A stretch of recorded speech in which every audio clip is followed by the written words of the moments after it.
BJP सांसद रवि किशन ने जनसंख्या नियंत्रण के लिए संसद में प्राइवेट बिल पेश किया तो केंद्रीय मंत्री गिरिराज सिंह ने एक बार फिर जनसंख्या नियंत्रण कानून लागू करने की हिमायत की और पैदा पर दिया एक बड़ा सवाल। क्या 2024 के चुनावी महासमर की तैयारी शुरू कर दी गई है और क्या अगले आम चुनाव में पॉपुलेशन कंट्रोल बिल भी बीजेपी के लिए बड़ा चुनावी मुद्दा होगा?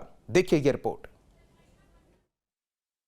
भारतीय जनता पार्टी गुजरात के हर घर का हिस्सा है, गुजरात के हर परिवार का हिस्सा है। दिल्ली से जब प्रधानमंत्री मोदी ने विजय हुंकार भरी तभी समझ आ गया था कि बीजेपी की इलेक्शन मशीनरी अब पूरे जोर शोर के साथ 2024 के आम चुनाव की रणनीति पर काम करेगी।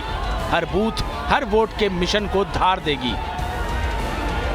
बीजेपी का मिशन तो समझ आया, लेकिन इस प्लान को पूरा करने का हथियार क्या होगा, इस पर मंथन चल ही रहा था कि गिरिराज सिंह मैदान में कूद गए। मुद्दा बनाया जनसंख्या नियंत्रण कानून।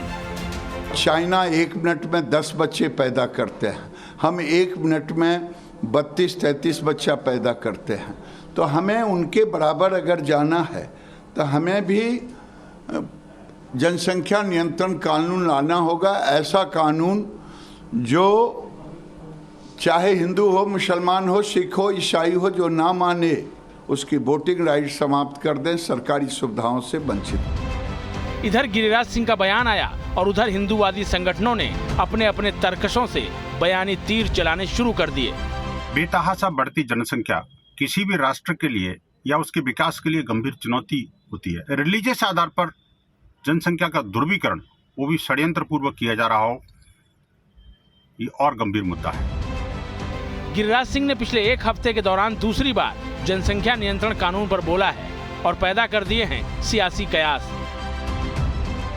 क्या गिरिराज सिंह इशारों में बता रहे हैं कि जनसंख्या नियंत्रण कानून ही बीजेपी का अगला चुनावी एजेंडा है?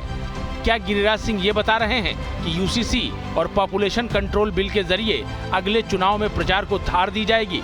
और सबसे बड़ा सवाल, क्या जनसंख्या नियंत्रण कानून जैसे मुद्दे पर बीजेपी विरोधी खुलकर मैदान में आ पाएंगे? तीसरा सवाल इसलिए भी अहम है क्योंकि बीजेपी की पिच पर आकर खेलना अब तक मोदी विरोधियों के लिए घातक ही साबित हुआ है। राहुल गांधी को ही लीजिए, भारत जोड़ो यात्रा कर रहे थे, अचानक जय सियाराम पर आए और नतीजा क्या हुआ वो गुजरात के चुनाव ने बता दिया।